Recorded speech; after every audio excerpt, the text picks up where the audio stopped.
Olá pessoal, tudo bem? Aqui é o professor Edward de Física e na aula de mecânica de hoje nós vamos resolver 6 problemas clássicos utilizando as leis de Newton, que nós vamos chamar de dinâmica retilínea.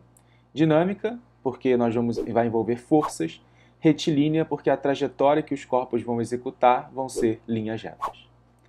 Vamos começar com um problema mais simples de todos, que é um bloco sob a ação de uma força constante que eu vou chamar de F.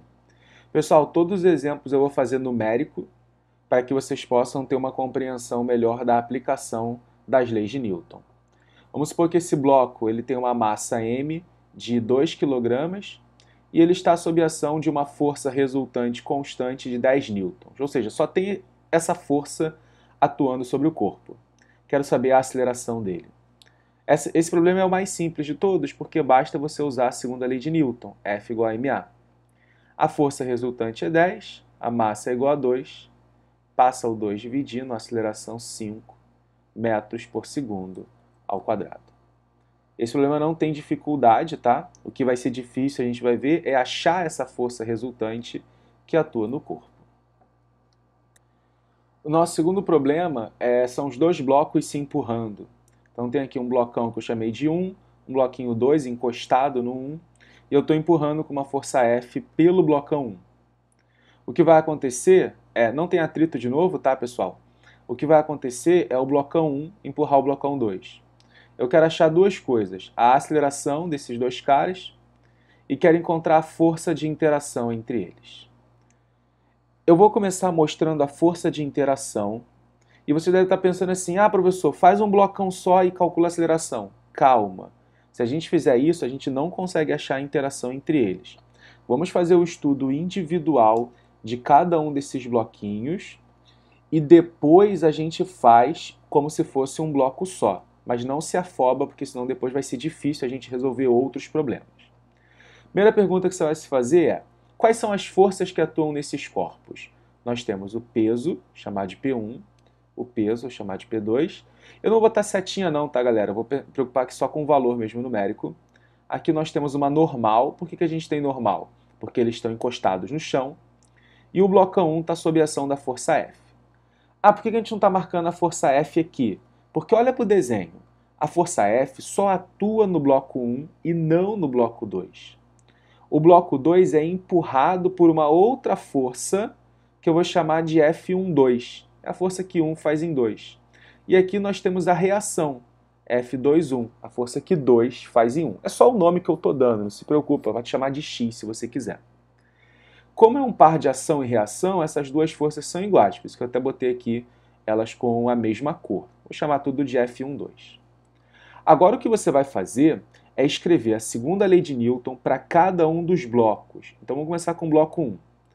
Eu sei que eles estão andando para a direita, eles estão acelerados, desculpa, para a direita, né? Porque a força está para a direita. Então para o bloco 1 fica F menos F12. Essa é a força resultante, galera. E isso é massa vezes aceleração. Então repara, 20 menos F12 é igual a 7 vezes A. Agora faz a mesma coisa para o bloco 2. Só que o bloco 2, a resultante é apenas o F12. Isso é M2 vezes A. Então isso daqui fica 3 vezes A. Agora eu quero que vocês reparem que isso aqui é um sistema de duas equações e duas incógnitas. Essas incógnitas com essas duas equações. Você pode resolver do jeito que você quiser, tá? Eu já botei aqui, eu vou somar as duas e eu vou mostrar por quê. Tá vendo que aqui tem menos F12 e aqui tem F12. Então esse F acaba cortando. Então sobra 20 igual a soma das massas vezes a aceleração. Aí passa dividindo, tá? Só você fazer a continha aí. Aí a pergunta que eu tenho para fazer para vocês é a seguinte: por que corta quando soma? Professor, porque tem sinal contrário. Eu não quero explicação matemática, eu quero explicação física. Por que quando eu somo essas duas equações, o F12 corta? Se você assistiu a aula de terceira lei, ação e reação, isso daqui são forças internas quando eu olho para esse blocão. Ou seja, quando eu olho para isso daqui como se fosse um bloco só, a força verde é força interna, é um par de ação e reação, por isso que ele acaba cortando. Ah, professor, então eu sempre posso fazer isso aqui como um blocão só? Sempre é uma palavra muito forte. Mas geralmente quando não houver atritos dinâmicos, né, atritos cinéticos, você pode fazer isso como um blocão só. Mas se você ficar com dúvida, faz a segunda lei por um bloco, faz a segunda lei por outro bloco e aí resolve o problema do ponto de vista matemático. Agora que a gente achou a aceleração, fica fácil achar o F12, né? É só voltar nessa ou nessa equação. Obviamente eu vou fazer embaixo porque é mais fácil. Então fica 3 vezes 2, que é 6 newtons. Isso é um problema que você tem que saber resolver na hora da prova. Agora eu vou deixar um para vocês que é o seguinte: o que muda se você troca de posição os blocos 1 e 2? Então agora você vai empurrar o bloco menorzinho, tá? E aí eu queria que você deixasse aqui embaixo a sua resposta para a aceleração e para a força de interação entre os blocos nesse problema 2, tá bom? O terceiro problema é um bloco em cima do outro. E dessa vez existe atrito aqui, apenas entre os dois blocos, tá? Até porque se não existir, o bloco 2 não vai conseguir deslizar, né? Não vai conseguir andar para frente. Eu quero saber qual o menor coeficiente de atrito estático para que o bloco 2 não deslize em cima do bloco 1. Ou seja, eu quero que esses dois caras andem juntos como se fossem um blocão só. Bom, você já entendeu que a aceleração é fácil calcular, não é? Porque se eu quero que os dois andem juntos como um blocão, as forças internas que atuam entre eles vão se anular. Então, se você quiser resolver a aceleração rapidamente, você pode fazer. Agora que você já entendeu o porquê, fica tranquilo. É F sobre a soma das massas. E aí isso aqui vai ficar 20 sobre 7 mais 3, né, que é 10. Então vai dar 2 metros por segundo ao quadrado. Professor, tá bom. E agora como é que eu acho a força? Vamos lá. Para achar as forças, você vai desenhar os dois blocos separadamente, assim. Tenta não aproveitar o desenho, tá? Para poder não confundir as forças. Nós temos aqui o peso. Cuidado! O bloco 2 está apoiado no bloco 1. Então aqui tem uma normal, que eu vou chamar de N2. O bloco 1, ele tem o 2 apoiado nele, então tem aqui ó, a reação dessa normal. Só que o bloco 1 também está apoiado no chão, então também existe aqui uma normal 1. Tudo bem? P2, P1. Vai existir uma força de atrito no bloco 2 para frente. Nós discutimos isso lá quando falamos sobre o atrito. Porque se eu empurro o bloco 1, o 2 tem tendência de ficar parado ainda. E aí, o contrário a essa tendência, o atrito vai estar para o outro lado. Pensa de outra maneira. Se o bloco 2 vai ser arrastado para frente, alguém tem que trazê-lo para frente. Ação e reação tem uma FAT atuando aqui ao contrário. Essa FAT é reação do contato entre os blocos 1 e 2. Agora o que você vai fazer é escrever a segunda lei de Newton. Ah, faltou a força F, né? A força F está aqui. Agora sim você pode escrever a segunda lei de Newton. Eu vou escrever apenas para o bloco 2, tá? Porque é mais fácil de escrever para ele. Então, para o bloco 2, o peso é igual a normal. E o peso é mg. Eu vou supor o g aqui igual a 10, tá? Só para facilitar a nossa conta. Então, isso vai dar 3 vezes 10, 30 newtons. E, pessoal, agora, isso aqui é o eixo y. Por que que a gente igualou as forças no eixo y? Porque no eixo y está em equilíbrio. Agora, como é que é essas forças no eixo x? No eixo x, a FAT é a força resultante. Então, se a FAT é a força resultante, a FAT é m vezes a. Só que se eu quero o coeficiente de atrito mínimo, eu quero que a FAT seja máxima, porque a FAT máxima é m vezes a normal. O que eu estou dizendo aqui? Qual o menor coeficiente de atrito para que não haja o deslizamento? Então, isso daqui vai ficar μ vezes a normal é igual a m vezes a. O μ é o que a gente quer descobrir. A normal é igual a 30, o m é igual a 3, o a é igual a 2. Conclusão, isso vai dar 0,2. E pessoal, o coeficiente de atrito é uma grandeza adimensional, tá? Não tem unidade medida. Repare, é uma força de um lado, uma força do outro, então esse cara não tem unidade medida. Esse é mais um problema clássico que provavelmente vai aparecer algo parecido na sua prova. O problema 4 é a roldana na horizontal. Então você tem aqui dois blocos. Eu vou pegar sempre as mesmas massas, tá? Para poder facilitar. Massa M1 e M2. Não tem atrito de novo. E eles não estão sendo puxados por nenhuma força F, mas esse cara daqui vai estar solto aqui embaixo. Então ele vai arrastar esse cara daqui de cima.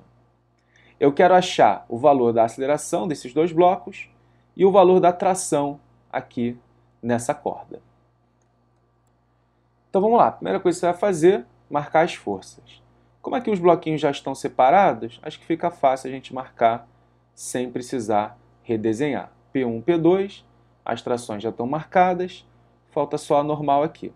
Professor, por que você não marcou normal no bloco 2? Porque ele não está apoiado em lugar nenhum, tá bom? E por que eu marquei a mesma tração aqui e aqui? Porque, bom, estou supondo esse cara ideal, então é a mesma tração ao longo de todo o fio. O que você vai fazer agora é escrever a segunda lei de Newton. Vamos começar com o bloco 1. Pessoal, no bloco 1 existe a normal igual ao peso. Mas essa equação ela é inútil nesse caso, porque a gente não vai usar para nada. Então sobrou apenas a tração na horizontal e Cm vezes A. Já no bloco 2, vamos lá, o bloco 2 está descendo assim, né? Está acelerado para baixo. Então a resultante é P2 menos a tração igual a M vezes A. Repara que se você somar essas duas, obviamente a tração vai sumir, porque ela faz parte de um pacote de forças internas que não estão desenhadas aqui. Ó, ação, reação, ação, reação. Então, se eu trabalho com os dois blocos como uma coisa só, essa tração aqui ela acaba cortando e faz todo sentido isso. Então, escrevi aqui a segunda lei de Newton para cada um deles. Vou somar as duas agora. Então, se você somar, o T corta. Então, vai sobrar P2 igual a M1 mais M2 vezes A. Ou seja, o peso do bloco 2 está puxando os dois bloquinhos, por isso que apareceu aqui a soma desses caras. Tudo bem? Então vai ficar M vezes G. De novo, vou supor aqui a aceleração G igual a 10, tá, da gravidade. Soma das massas, que é 3 mais 2, vezes A. Então isso vai dar 20 sobre 5, aceleração igual a 4 metros por segundo ao quadrado. E a tração? A tração basta você substituir em qualquer uma das duas equações. Vou substituir nessa, parece mais fácil. Tração igual a M1 vezes A, 12 newtons. Repara, pessoal, que como é que fica aqui? Ó? 20 menos 12 igual a M vezes A. Repara que o A continua dando 4, né? Certinho. Só quero que você veja que esse corpo não está em queda livre. Ele está sendo suspenso aqui por uma tração. E aí isso faz com que a sua aceleração, né, de queda seja, obviamente, menor do que a aceleração gravitacional. Outro problema clássico que provavelmente vai aparecer aí na sua prova. Problema 4, roldana, só que agora os bloquinhos estão na vertical. Pessoal, começa marcando as forças, tá? Você vai reparar que todo problema de dinâmica começa assim. Você marca as forças, depois pensa no que você vai fazer. E aqui é fácil porque só tem os pesos e a tração. E aí se eu perguntar para vocês quem está caindo, quem está subindo, você vai olhar para as massas, né? Um é mais pesado, então deve estar caindo, o 2 é mais leve, deve estar subindo. Então assim, para o bloco 1, a gente pode escrever P1 menos a tração igual a MA. Para o bloco 2, que a gente vai escrever tração menos P2 igual a MA. E aí, para surpresa de ninguém, o que acontece se você somar essas duas equações? A tração corta, porque tem um par de ação e reação aqui que a gente não desenhou. São forças internas. Então vai ficar P1 menos P2 igual a M1 mais M2 vezes A. Vamos interpretar rapidinho esse resultado aqui. o 1 está descendo e o 2 está subindo. Ou seja, o 1 está ajudando a descer, P1, e o 2 está atrapalhando, né, quando ele está subindo. Por isso fica P1 menos P2. Só que os dois blocos estão sendo arrastados, por isso que aparece a soma das massas aqui. Então vai ficar 3 vezes 10 menos 2 vezes 10 igual a 3 mais 2 vezes A. Que dá 30 menos 20 é 10, 10 sobre 5, 2 metros por segundo ao quadrado. Perceba que em relação ao problema anterior é metade da aceleração, porque antes era só o P1 puxando os dois. Agora a gente tem o P1 com o P2 atrapalhando, por isso que realmente muda o valor da aceleração. Professor, e a tração? A tração é só você escolher, substituir. Vou pegar nessa daqui, por exemplo. P1 menos a tração é igual a M1 vezes A. Então vai dar 30 menos 6, né? 24 newtons é o valor dessa tração. Esse é mais um problema clássico da dinâmica retilínea. Pessoal, vamos agora resolver um dos problemas mais clássicos da dinâmica, que é o plano inclinado. E antes de falar exatamente sobre ele, né, vamos tentar entender por que a gente faz planos inclinados. Então imagine que eu tenho aqui um degrau, e por esse degrau eu queira subir um determinado objeto, sair daqui da base e levá-lo lá para cima. Para fazer isso eu tenho que suspendê-lo, né? Eu tenho que fazer uma força aqui para cima. Se a gente usa um plano inclinado para fazer a mesma trajetória, ou seja, levar daqui de baixo lá para cima, nós vamos fazer essa conta, tá? Mas a gente vai ver que eu faço menos força para realizar a mesma trajetória. Então a ideia do plano inclinado é reduzir o valor da força realizada para poder mover o objeto para cima, para baixo, tá?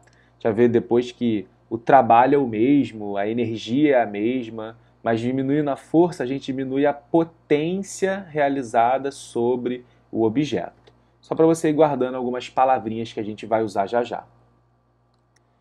Então, o plano inclinado é uma cunha, tá? Que tem uma certa inclinação θ aqui com a horizontal. Você apoia um bloquinho aqui. Se não houver atrito, o que vai acontecer com esse cara? Então, vamos primeiro a conta que a gente vai fazer é o plano inclinado sem atrito.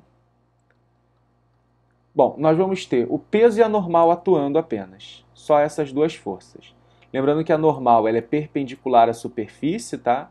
Então ela está aqui inclinada. E o peso vai estar aqui para baixo, né? Apontando para o centro da Terra. Galera, isso daqui não tá bom de fazer conta. Por quê? Se esse cara vai se mover no eixo do plano inclinado, seria interessante que as forças também estivessem alinhadas com esse eixo. E do jeito que está desenhado aqui, a gente não tem as forças alinhadas na direção do movimento. Então, normalmente, não é uma regra, no plano inclinado, a gente decompõe as forças na direção do plano inclinado. E para fazer uma decomposição, eu vou traçar aqui dois eixos. E um desses eixos, repara, ele passa pela normal, né? Porque os dois eixos são perpendiculares entre si. E se você olhar esse ângulo θ aqui, ele reaparece aqui. Então nós vamos ter uma projeção do peso nessa direção, que a gente costuma chamar de PY, e uma projeção do peso na outra direção, que é a direção horizontal, que a gente costuma chamar de PX. Porque esse aqui é o eixo X e esse aqui é o eixo Y. Bom, o PX é a projeção do peso sem o ângulo θ e o PY é a projeção do peso com o ângulo θ. Como nessa direção não há resultante, a normal é igual ao PY e o PX é a força resultante. Então, segundo a lei de Newton, F igual a ma e o peso é mg seno θ. Vou cortar aqui o m, é o mesmo dos dois lados. Achamos a aceleração g seno θ. Nessa eu nem coloquei valor, tá? Só para explicitar aqui o seguinte. O seno θ é um número menor que 1. Menor ou igual a 1, né? Seria 1 se fosse 90 graus, que não faz sentido aqui para o nosso plano inclinado. Ou seja, a aceleração com certeza é menor que g. Foi essa a ideia que o Galileu utilizou para poder diminuir o valor da gravidade e poder estudar como é que era essa queda livre dos corpos. Agora vamos dar um passo além. Vamos calcular isso com atrito. Pessoal, o eixo y não muda nada. Por que não muda nada? Porque o atrito ele vai estar atuando nessa direção aqui apenas. Então ele só vai acrescentar no eixo x, tá? Então eu vou apagar só esse pedacinho daqui, mas o resto continua igual. Vamos supor que não haja movimento na direção y, na direção x, ou melhor, não haja resultante na direção x. Para que isso aconteça, a φ tem que ser igual ao px. Vamos supor que essa φ seja estática, tá? Não há deslizamento, esse corpo está em repouso aqui em cima desse plano inclinado. Eu quero saber qual é o menor coeficiente de atrito para que isso aconteça. De novo, o μ mínimo para que esse cara fique na horizontal, fique sobre o plano inclinado, sem deslizar nem nada. Bom, se eu quero o μ mínimo, a φ é máxima, μ vezes a normal. Isso é igual a P seno θ. E a equação de baixo, a gente achou a normal, né, que é P cosseno θ. Agora o que você vai fazer, em vez de somar as equações, eu vou dividi-las.